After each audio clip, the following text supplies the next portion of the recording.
Well, we're here on the back porch for an I'll never forget moment. Now, my wife says I say that a lot, and maybe I do, but I'm telling you, I just have a lot of stories to tell.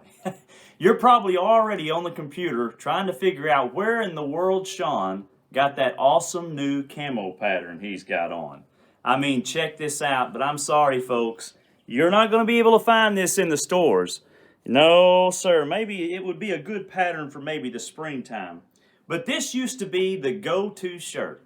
I mean, I had the threads at one time. I had the shirt, I had the belt, I had the kind of the baggy pants. I even had a buffalo hide jacket with fringe off the sleeves that every time I would pop my arms, man, it was just electrifying. Take my word for it. But anyway, so when my wife and I started dating, she really had her work cut out for her.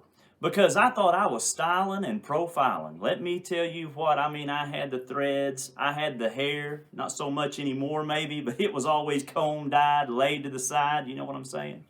But anyway, so she was very creative in a lot of ways to try to get my style back in line, I guess you could say.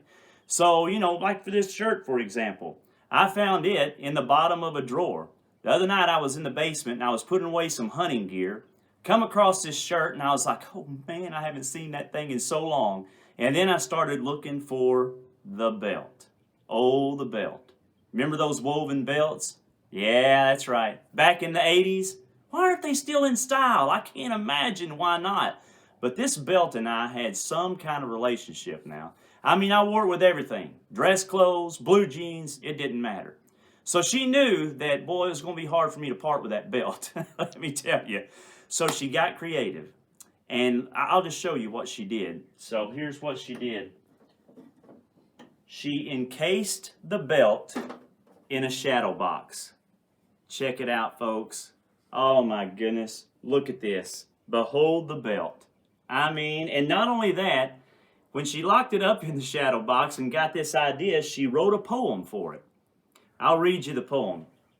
It says, Ode to the Woven Belt. Ode. I think that's French. Anyway, it says, O woven belt, you're one so hip on my hip, you kept my pants from taking a dip. Your soft dark threads woven so tight, everyone claimed they've never seen such a sight. Nearly 6 feet long, oh yeah, from beginning to end, you became my new best friend. The way you went through the buckles and then looped around, back through the loop was the home that you found. Oh, there was no need for a wingman to catch the eye of a girl. No, sir. One look at you, and it would send their mind in a whirl. For years you filled the space in the loops of my pants. But now a sad day arises as my friends take this stance. She kind of got my friends involved in it when I got this shadow box here. Your new home from my hips to the wall. This is where your bounty can now be seen by all. So this is for you, so mighty and true, a belt I will cherish through and through. O woven belt. I tell you what, folks, I about wore this belt out, but just like this shirt, I'm not sure why it shouldn't be back in style.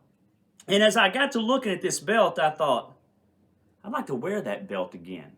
I mean, it looked so good before, I know it would look good now. Let's break it out of the box. Let's just give it a whirl. Let's see what we think. Oh yeah. Don't want to break the glass.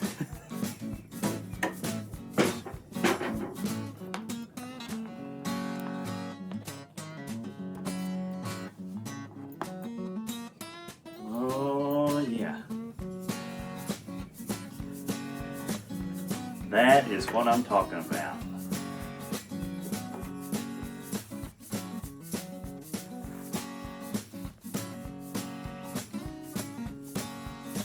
I'll tell you what, I've grown a little bit over the years, I believe. I can remember this belt being a lot longer. Oh, look at here. Oh, yeah. Pow! Check it out. Doesn't that look good? Oh, how comfortable. Hello, old friend. It's been a long time, you're just as lovely as you used to be. Don't you think? I tell you what, fads come and go, don't they? You know, what's in today may not be in tomorrow. Whether it's clothes or whether it's vehicles, they come and go. But you know what? There's one thing that's constant. There's one thing that's never changing, and that's our Lord, our God. He is never changing. He is always there for us, desiring that relationship with us. And you know, there's some scriptures in the Bible. One is in Malachi 3 and 6 that says, "For I am the Lord, I change not."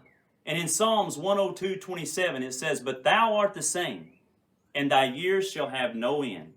And in Hebrews 13 and 8 it says, "Jesus Christ is the same yesterday, the same today, and the same tomorrow."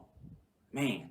And in James 1 and 17 it says, "Every good gift," this is one of my favorites, "and every perfect gift is from above, that cometh down from the Father of lights, with whom is no variableness, neither shadow of turning," which means He never changes. Isn't that awesome? God's desire for a relationship with us is constant. You know, and as Christians, that should be our desire with Him as well. But you know, we often drop the ball, don't we? We often drop the ball with that because we have good intentions. I am the same way. I get busy from day to day.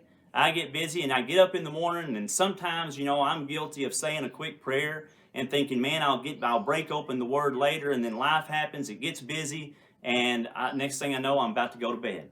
You know, and I didn't make it intentional that day. And then the same thing happens the next day. And then before I know it, sometimes by the end of the week, I'm thinking, man, I just didn't spend enough time with the Lord. But He is always there, ready for me to return. And I'm glad to know that He never changes. So, wow. He never goes out of style, does He? Kind of like this shirt, you know? Well, maybe not exactly like this shirt, but this is a good style, I'm thinking. The shirt, the belt. I'll tell you what, this baby might not go back in the box. What are you doing? I'm bringing back the belt. You don't need to bring that belt back. I tell you what, I'm bringing it back, baby.